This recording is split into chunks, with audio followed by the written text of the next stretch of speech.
Hey everyone, welcome back to another episode of the Brawn Body Health and Fitness Podcast. I'm so excited that you're joining us today. Today I'm joined by Alissa Czisny, and we're going to be discussing her journey as a professional figure skater. So we're going to start from the very beginning when she first started figure skating, and then we're going to transition throughout her career, and she talks a lot about the injuries and setbacks and obstacles that faced her along the way and how it was mentally a little bit of a challenge for her. And then we kind of dive into what she did about it and how she returned to figure skating, because you should always remember that you're not what happens to you in life, but instead you are what or who you choose to become. I really enjoyed talking with Alissa, and I have so much respect for her. She has such an incredible journey, and I'm excited to share it all with you today. I hope you enjoy this episode. Alissa, welcome to the podcast. I'm super excited to work with you today. Thanks for having me.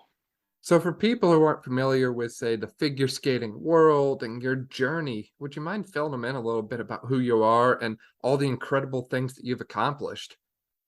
I can do that. I am a two-time U.S. national champion in the ladies singles division, a two-time U.S. collegiate champion, and now currently the U.S. professional open champion.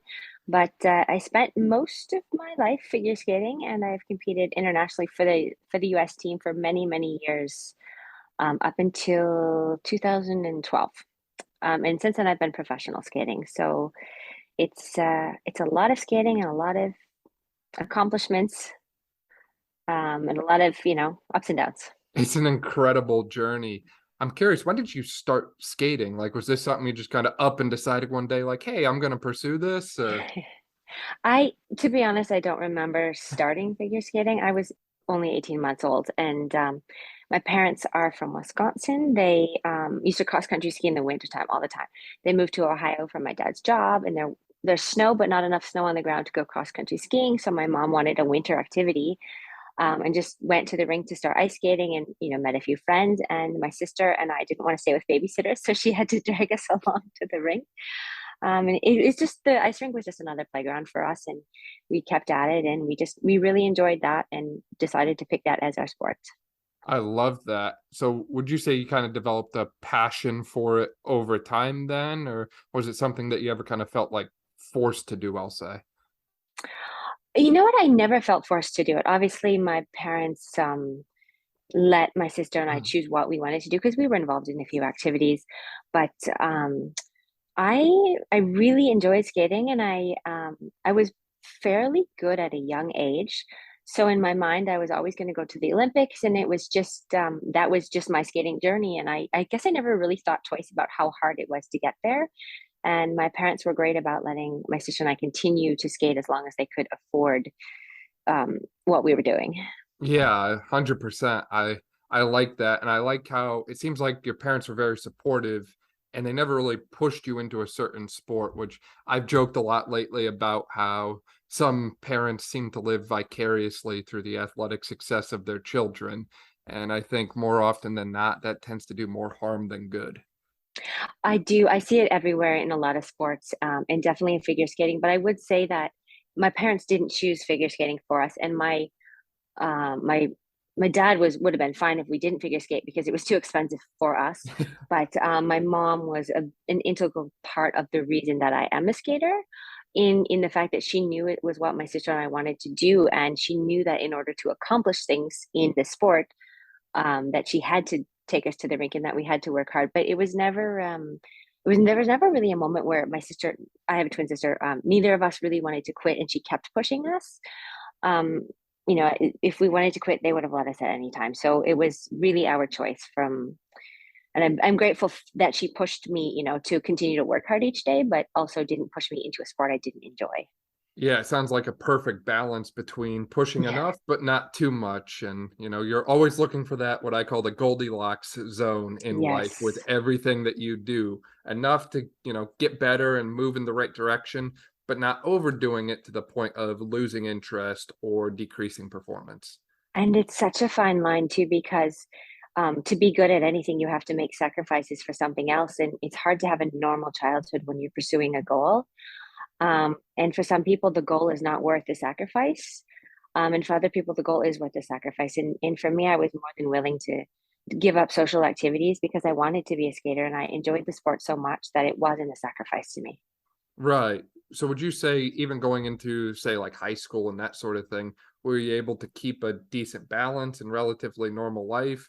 Or was it kind of the thing where skating was kind of the priority? Skating was definitely the priority, but my parents had chosen to homeschool my sister and I, having nothing to do with skating. So I didn't have a big social life that I was missing.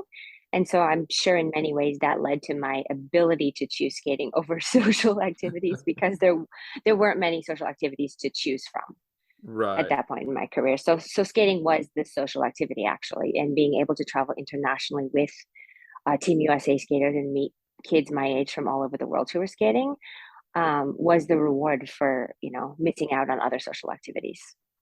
100%. I love it. Now fill me in a little bit because I'm not as familiar with the skating world as someone like you.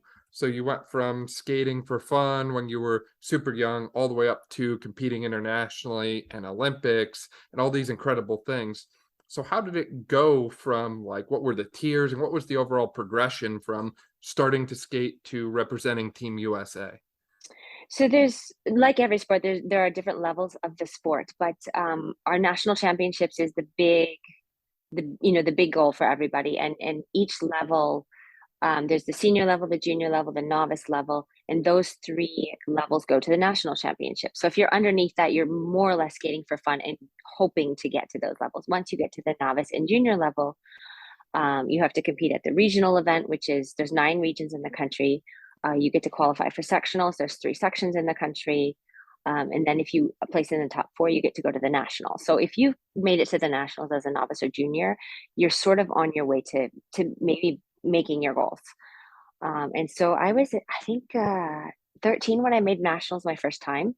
And I actually placed on the podium. And so I was awarded with international competitions at the junior level.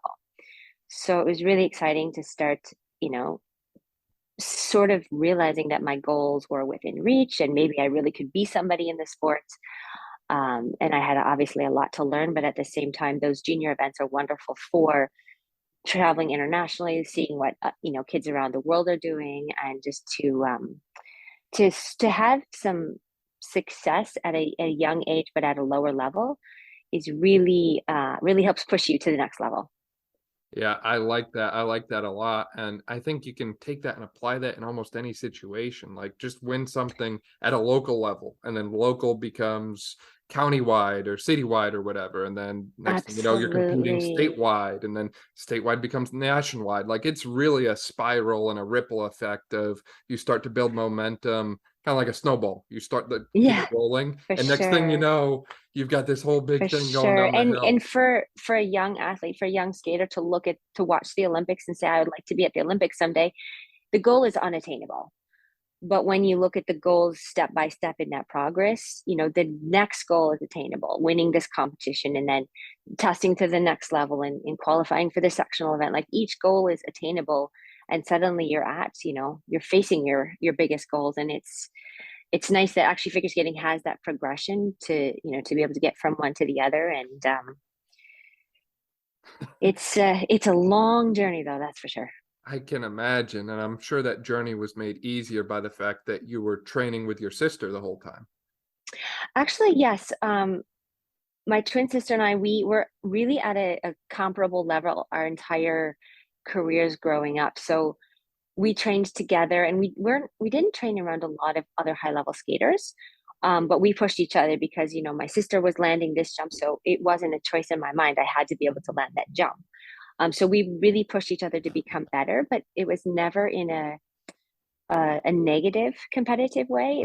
We almost felt like we went to competition on the same team against other skaters. I like Um, that. yeah, and until we were at the almost senior level, we competed with each other. And then my sister dealt with a few injuries, and so that's when our careers sort of separated. But up until the highest level, I was able to have that training partner every day, and also someone to feel like I was on my side at competition, even if we were competing against each other. And we would like I would win something, she'd win something, I'd beat her, she'd beat me. So one of us was never much better than the other, and that's also an attainable situation where you're pushing each other because we were equal. I was having a talk about this with a coach locally the other day about how I feel like rivalries and individuals who are competing against each other, yet kind of on the same team or in a similar sport and a similar trajectory in the same kind of field, I'll say, actually bring out the best in one another. Because when it's just you 100%. pushing yourself, it's a lot more difficult than when you turn your head and someone else is busting their rear end day in and day out to get to that higher level. It kind of motivates you even more. I completely agree. And to be able to see on a day-to-day basis, I mean, many high-level athletes are intrinsically motivated, but to have that external motivation of seeing what your competitors do every single day pushes you to give more every day, and that is what makes you better over time. And so I'm so grateful to, to have had that with my sister because we pushed each other and we didn't realize it. We were just having fun together. Yeah, I love that. And that makes the sport more enjoyable for everyone because, True, especially when you're actually, at a yes. young age, your goal is probably not to land a sponsorship or a big money deal or make it a career, even. It's probably to just enjoy it, have fun, and fall in love with the game, so to speak. Yeah, and just in to accomplish the next thing was maybe landing the first triple jump or doing this, it's still, I think when you're young, it is still a game. It's fun. It's a sport. I mean, there's results writing on it, but it's not your career. It's not money that you're making. It's just something you do for fun. And if you don't make it, you don't make it. So, even though we were pushing each other, it was not, nothing was on the line. Do you think that would be an easy thing for someone to accept of if you don't make it, you don't make it? No, I think it's really hard actually because we all have goals that we set for ourselves, and in whether they're realistic or not is one thing, but to not make a goal that you set for yourself is disappointing, and it's really hard to accept that, maybe it's not meant to happen or maybe you're just not good enough because we all want to be good enough and we don't want to define ourselves by our failures. So I think that not making those goals is definitely, but that's part of life too. We set goals and we don't make them, and then we learn how to reset more goals and work towards those. Right. And I think that when you kind of give it your all at something, you put in 100% and you still come up short and you don't achieve what you set out to, in some ways, I think that it's a redirection, I'll say. So sometimes the obstacles that get put in your path are actually there for a purpose and they're meant to change your trajectory forward in order to get you to a better place. And as you alluded to earlier, I know you have dealt with a ton of injuries through your career, and they have probably been obstacles that you didn't see coming and challenged you and pushed you and ended up making you fall short in one way or another, whether that be competition or how you wanted to perform at a certain thing or whatever, because you were in pain. And I know that you were able to revive and revitalize your career and kind of push through that injury and come back stronger and better. So, what was that whole injury journey like for you? And how did those obstacles that presented themselves become, in a way, your path forward? I was fortunate in most of my career not to have any major injuries. So it was really nice not to have to deal with that because those are huge setbacks on the road to, creating getting to your goals. But towards the sort of, I would say, the pinnacle of my career, the second time I had won the US Nationals was 2011. And I was really skating well. I had sort of figured out competition. I was winning international competitions. I was really feeling like I had, I was where I wanted to be, and I could make my goal of making the Olympic team, which I had failed at twice previously, actually. So I felt like I was in the right spot and I was doing all the right things. And then things went south. And it was a bit of a strange situation where I was injured, but the injury wasn't super painful. So I'm training and I'm just inconsistent landing my jumps and I don't know what's going on because this whole last year has been great and I thought I had things figured out and I was enjoying competition more than I ever had before. And then just things went south, and I competed at the World Championships, and it was a complete and utter disaster. Fell 6 or 7 times in my free program, like just not good. Took some time off, like to regroup and figure out like what went wrong, and I have no idea what to do next because I thought I had things figured out. And then the injury flared up more, and I realized that I had torn the labrum in my hip. And there were a Mm-hmm. bunch of problems being genetic and also like uh, the force of the sport. And so I ended up having hip surgery in June of 2012. And then it's a big surgery. You're off the ice for 4 months. The whole thing. You can't put weight on your hip for a while. Not a great injury for a skater because it's also my landing hip. So it's really important that I'm putting that force on every day. So the U.S. Nationals are in January. So 2013, I have this little competition just to get ready for the Nationals. Things are starting to feel back to normal. I think like I'm going to, compete and do pretty well. I competed and I dislocated my hip that I just had surgery on. So back to the doctor, not going to Nationals. The whole, like I had done everything correctly with the recovery.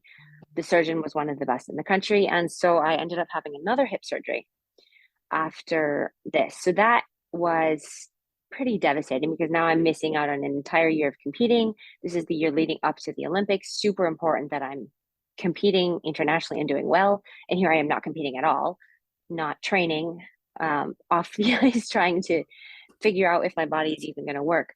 So I, 2 surgeries, trying to get back, starting competing again. My other hip starts hurting the same way. And I ended up at that point, I had competed at one local competition to qualify for nationals. And after that, I decided to pull out of the event and retire from competition, which was really hard because it was 4 or so months before the Olympics. And, knowing that that was my goal and I had no choice but to give up. And I was disappointed in myself. I was disappointed in my body. I was disappointed just in everything because I thought that, this is my third chance to make the Olympics and I'm going to make it. And I've done everything I can to make this chance and it's gone without my even being there to try. So that was really the end of my competitive career. I floundered for a bit, was trying to figure out, we're fortunate in figure skating that we have a professional sphere. We get to perform in shows. There are some professional competitions, which is, not at the level of the Olympics, but it's what, everyone watched in the 90s.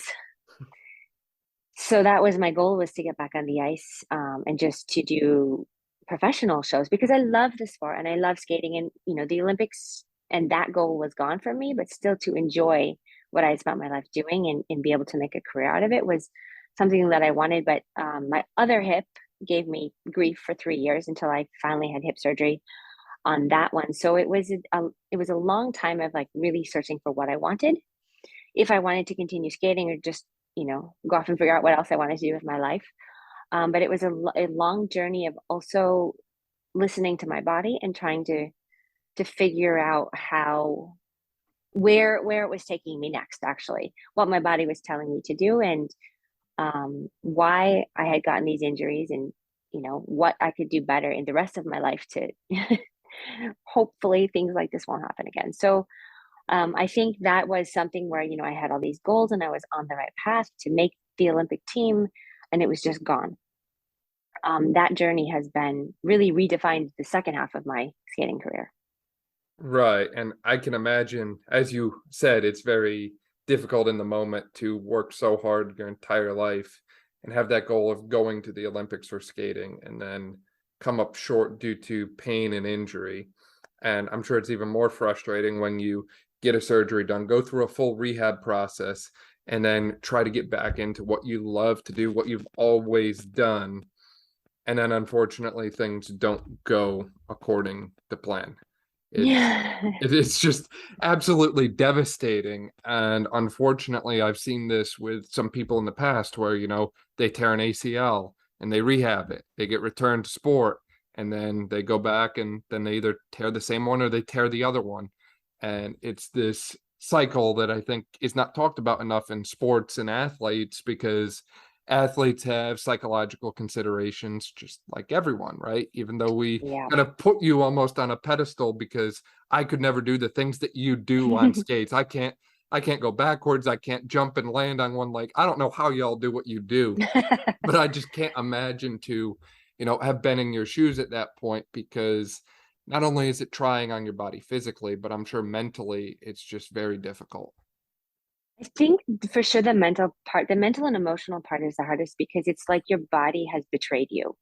And as athletes, we're mentally strong because I mean we're forced to be mentally strong, but we think that we can overcome anything with just like with hard work and with those that mental toughness and so to have to fail not because you didn't try hard enough or you weren't good enough or gave everything you got but it didn't happen but to to fail because your body failed you is I think was one of the hardest parts and to there was nothing I could do but I felt like it was my fault and it was my body's fault and um I know that's life but as an athlete it's not what you plan for. It's never what anyone plans for and you think that you can just work harder to get back from the injury and it's not always physically possible. Our bodies aren't meant to do that, but you know what, our bodies aren't always meant to do what we make them do for competition. And I think that's part of the sport is we don't, as athletes, we don't listen to our bodies.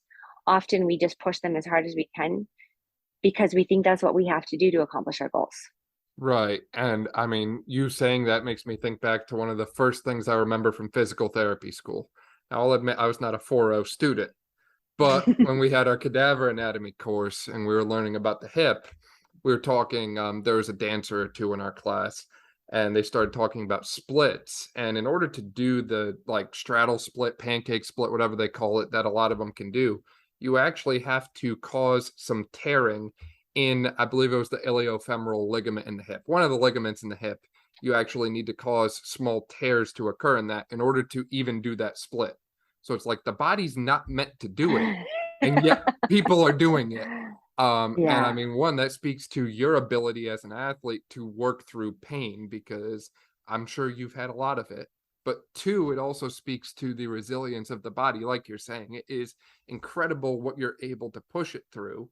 And I'm sure at that time when you were suffering from those injuries, you probably had nutrition, sleep, training, everything was dialed in because you were eyes locked on, the prize of the Olympics, which is an incredible honor. But just goes to show that you can have everything figured out, you can have everything dialed in, and sometimes bad things still happen. Yeah. And that's something that people don't want to talk about because we don't want to believe that it's not possible if we don't just try hard enough. I think that was too many double negatives in that sentence. Um, but I think, we want to believe that it's all in how hard we work. But there's luck and there's opportunity and there's physical ability. There's a lot of other things involved. We just, as a culture, we don't like to talk about that. And so it does make it hard for athletes that get injured because they think it's a problem with them internally. Somewhere they've failed because they're just not good enough. And that's not true. You Right. know, You what we're asking our mentioning bodies to do is pretty, inhuman. you mentioning that, the thought of, oh, well, I just need to work harder.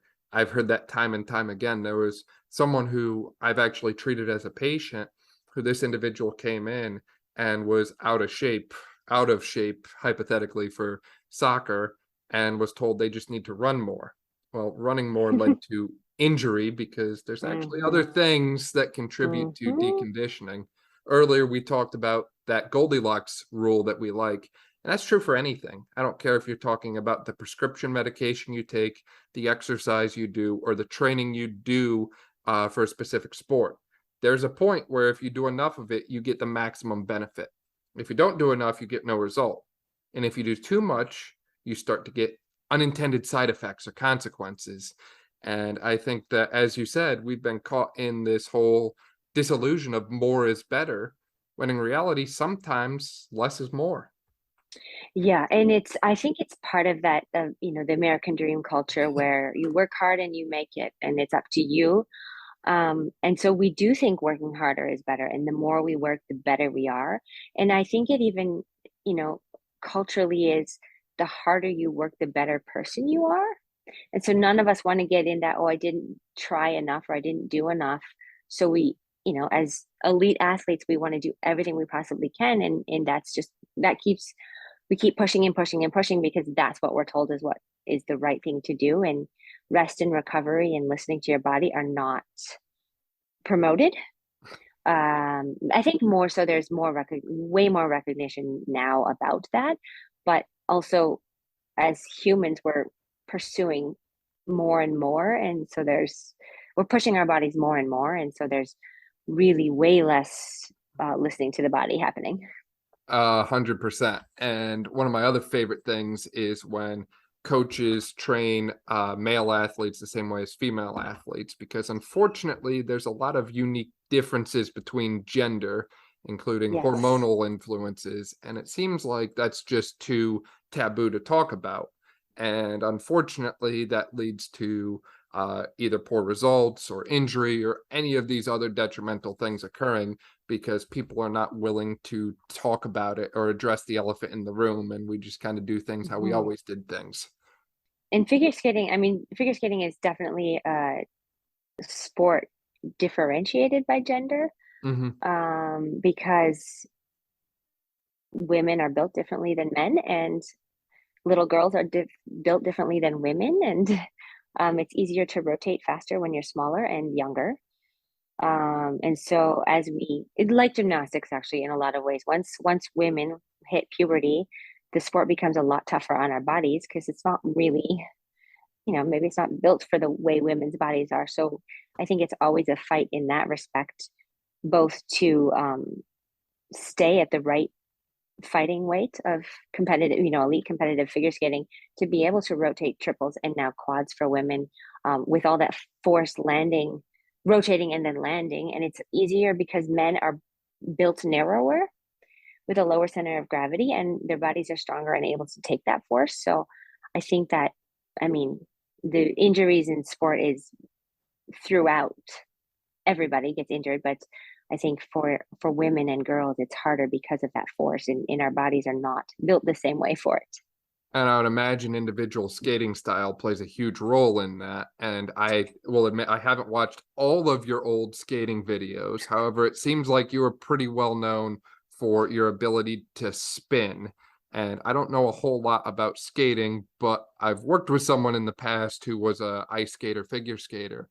And I showed her one of the videos and she goes, "Well, she spins clockwise." I goes, "That different?" It's like, well, most people go the other way, which again, I don't know enough. That kind of blew my mind, but it seems like that individual style and the way that you approach things would likely have an influence on it as well. For sure. And in like most sports, figure skating is one-sided. Hmm. So I rotate clockwise, and most people rotate counterclockwise. I land on my left leg for all of my jumps. I The force of my body is always going to the right, clockwise. And so everything I do, 700 triples a week or whatever, like all these spins, everything is going one way. I'm always landing on the left leg. The takeoffs of the jump are different, but the force of landing, and the force of rotating are always one direction. So that definitely is not how our bodies were made. Or at least I doubt that they were made to handle that much one-sidedness. And so I think that definitely contributes to injury. And our sport is just not one that I mean, dancers do it as well, but dancers do rotate both directions way more than figure skaters rotate both directions. Ultimately, the body's going to adapt to whatever stresses you imply on it. So, great example is Japanese baseball pitchers. So, the Japanese, historically, from what the research that I've read suggests, anyways, will start baseball pitchers very early on at high pitch counts. And that pitching motion of a lot of shoulder external rotation actually changes the morphology of the shoulder, and that allows them to Wow. get their arm back further than, say, the average person, such as myself. So typically, that would lead to better pitching. But my question is, okay, that leads to better performance in sport. What does that mean for the rest of their life? Because unfortunately, Yes. there is a life outside of the sporting world. And kind of like we mentioned before with the psychological piece, athletes, they also have a life, they have a family, they might have kids, and that kind of stuff matters to them just as much as their ability to perform on the field or on the rink or whatever. You're right, and it's hard because especially because we start sports so young. So we are involved in this sport so fully from such a young age that we define ourselves by the sport. And um, accomplishing things in sports can change your life. And the opportunities that I've gotten from figure skating and from my results in figure skating, I wouldn't trade that for the world. But when I was in the throes of competitive figure skating, I also didn't care about what I was doing to my body because I wanted those results.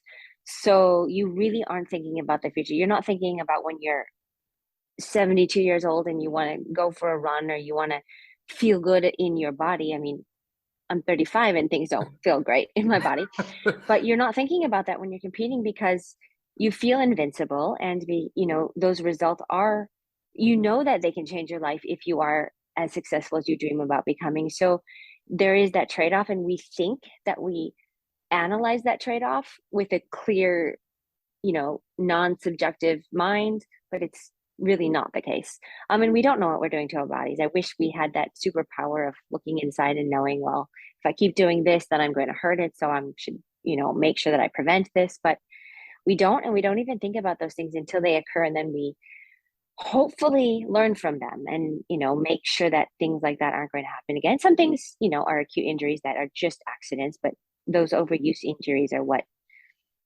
we should have known better, but we didn't think about. As they say, hindsight's always 2020. And as you said, in the moment, you felt invisible. And then, as we mentioned earlier, injuries happened, and unfortunately, you had to step away.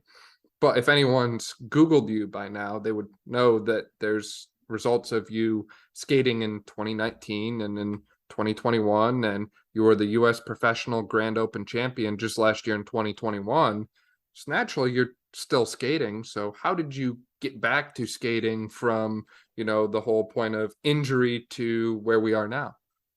So I would say, this journey was one of the longest because I had two hip surgeries, 2013 and 2012. And then in 2014, no, 2000, the end of 2013, my other hip started hurting, the non-landing leg hip. And I knew that I had done the same thing. But I didn't want to go back to the doctor because I thought if I went back, he would say, yes, this is the end of your career. You're not allowed to skate anymore. And I really wanted to skate in whatever professional capacity I could.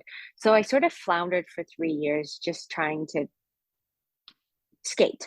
And it was not good. And I didn't feel good about myself. I couldn't move well. Things hurt all the time. It was not a great place to be. And so there was one point in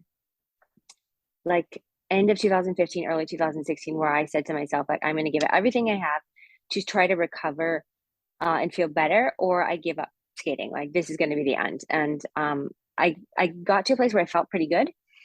And my right hip just was like, you've got to do something about this because it's not working. So I did go back to the doctor. I ended up having hip surgery on my other hip. And I slowly started to feel better in 2017. And then I started doing shows again, but it was not at the capacity where I wanted to continue it because I didn't feel good about myself on the ice. I didn't feel good on the ice, even though I wanted to be on the ice. So at the end of 2018, I think it was the end of 2018, I was up in Toronto with my boyfriend, and he works out at this gym. And the guy who owned the gym happens to be Brad Thorpe, who created ISOFIT. So he had just created this ISOFIT thing. We didn't know what it was, but he was like, oh, I'm doing this challenge where you do it for 10 days. And I don't know. So my boyfriend did it and I watched it and he was like, wow, this is really good. So I went back home to Detroit and I was like, I'm just going to try this isometric thing. Because growing up as a figure skater, I've tried everything: Pilates, yoga, strength training, whatever. And after my injuries, things were so off that every time I went to the gym, I'd have to take 3 or 4 days off from training in any capacity because my body it wasn't sore from training. It was just sore as in it didn't work right. Things were in the wrong spot. I felt worse. I didn't want to move for 4 days. So something was wrong. And I kind of stopped going to the gym because I couldn't handle feeling that awful afterwards. So that I'll just try this isometric thing, see what happens, because it's worth a shot in the dark. So I went home and I just used tables and chairs and walls or whatnot to do these isometrics. And it was just 30 minutes.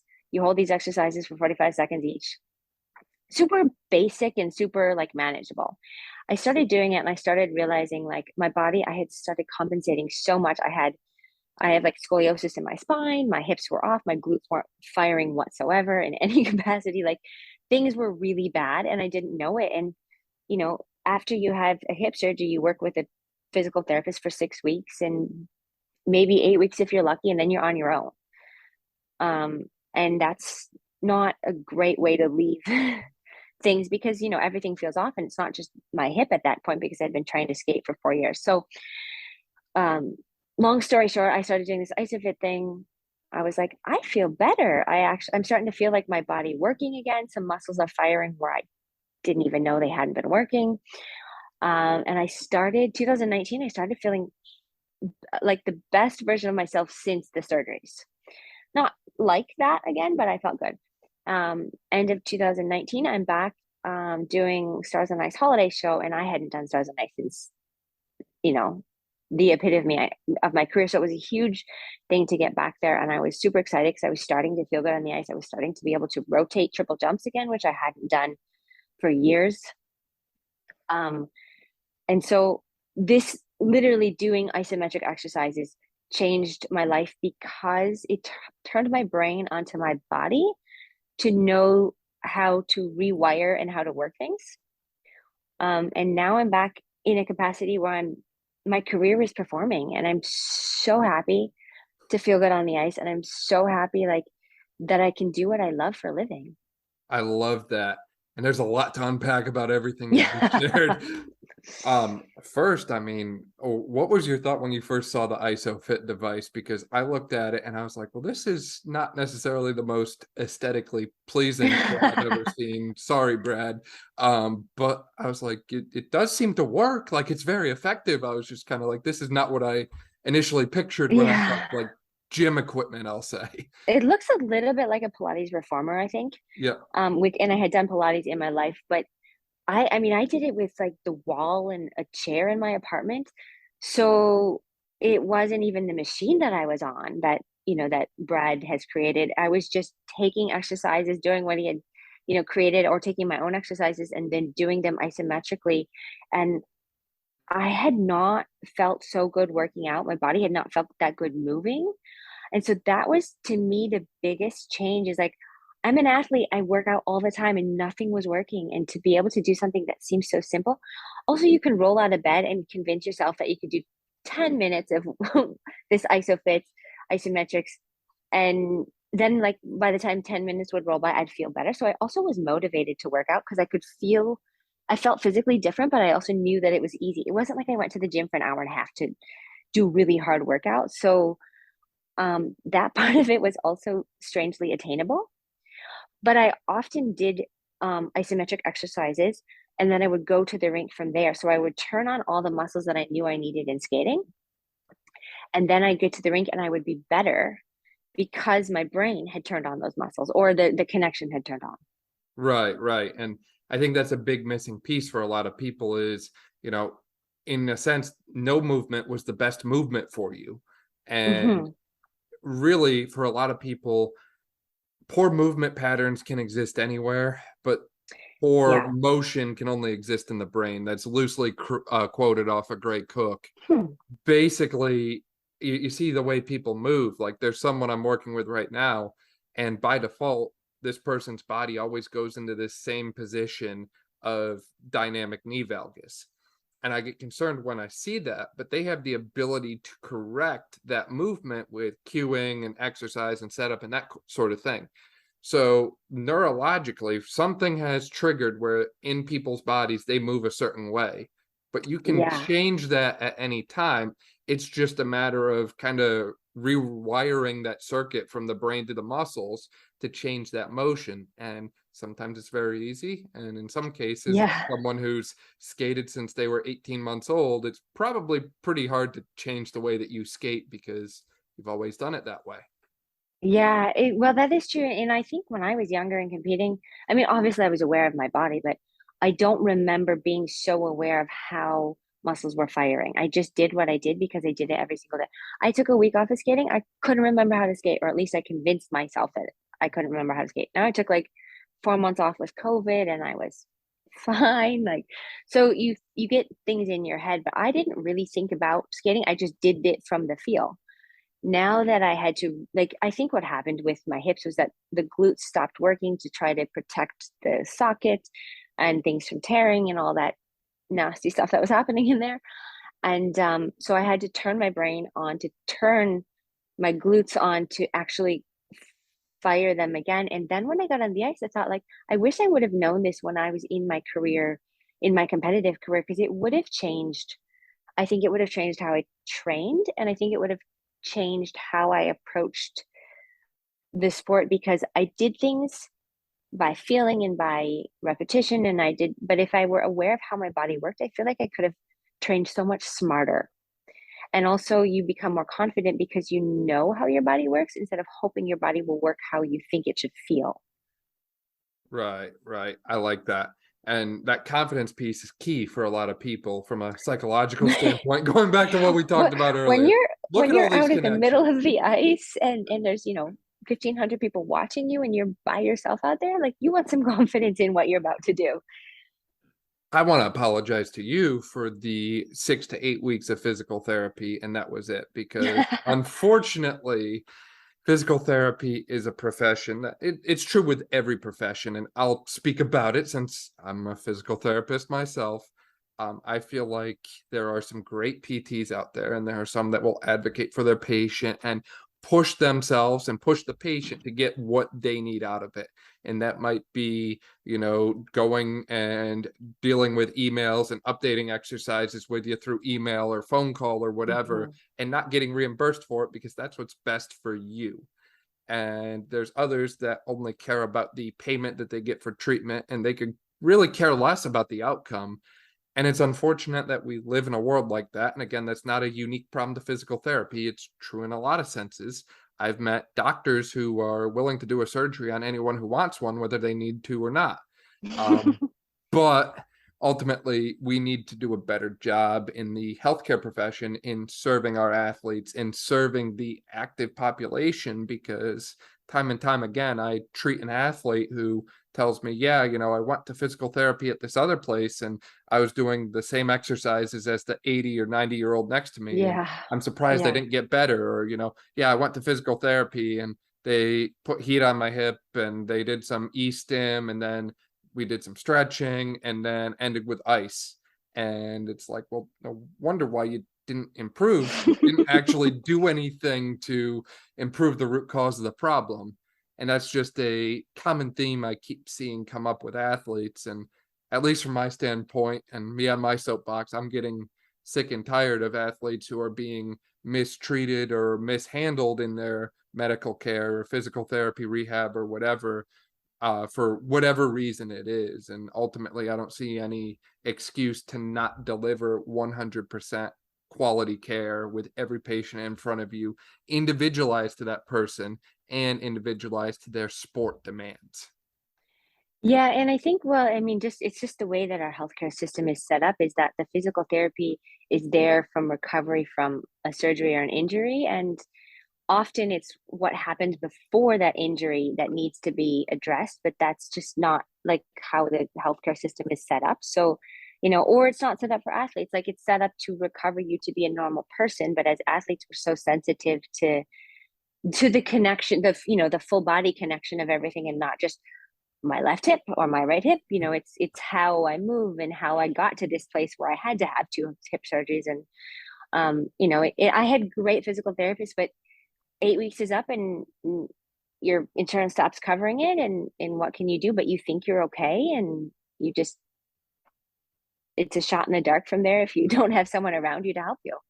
Right, right. And again, that gets into a whole nother rabbit hole with the American healthcare system and everything. And for people who want to hear more about that, I highly recommend going back and listening to a recent episode with Dr. Calvin Sun, because he talks a lot about that as someone who is a doctor in, I believe, 6 or 7 different emergency rooms during the COVID outbreak in New York City. So he has some Oh. pretty strong opinions about it himself. So if you want more on that, highly recommend you go back and check that out. Alissa, for people who are listening, do you have any kind of closing thoughts or closing remarks or anything that you want to end on here? I think something I've learned throughout my journey of figure skating and being injured and the years that it took me to come back to any form of having a career in the sport that I love is that you have to listen to yourself and you have to listen to your body.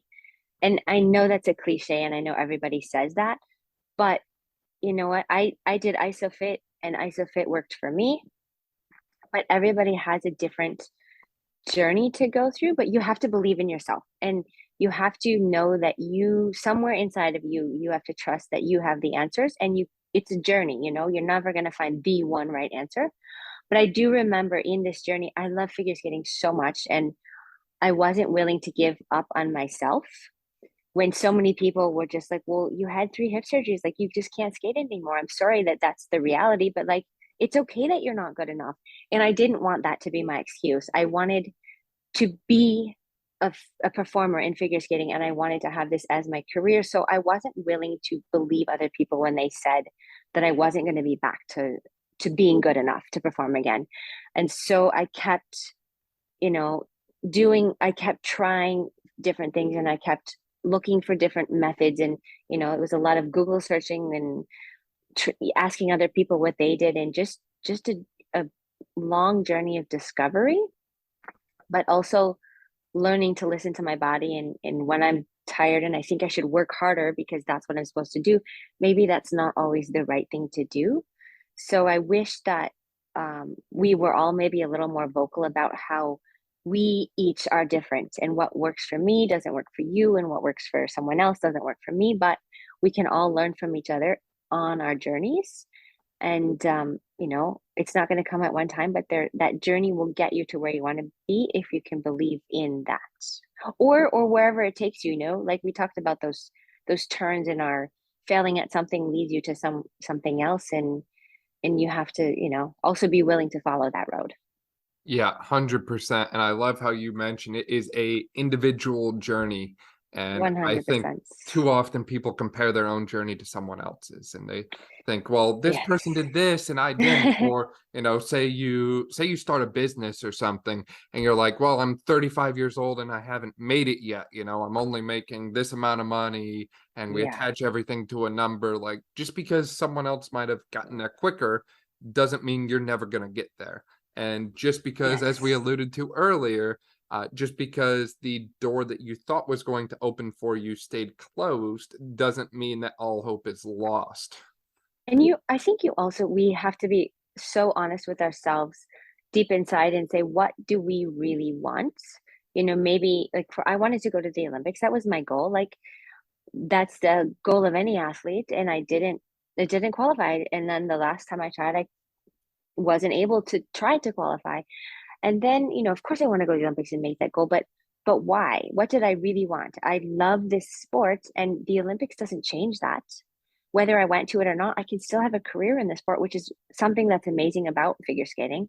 I didn't go to the Olympics and I have a career in figure skating. And what I really wanted to do was skate and perform. And when I realized that like those injuries and failing to make the Olympics didn't change what I really truly wanted, I still get to do what I really truly wanted without having to do what I'm supposed to do or what other people think is the epitome of success. And so I think we also have to be honest with like what are our goals, our real true honest goals for ourselves, and what are we doing because we think we should or what other people want us to do. Right. 100%.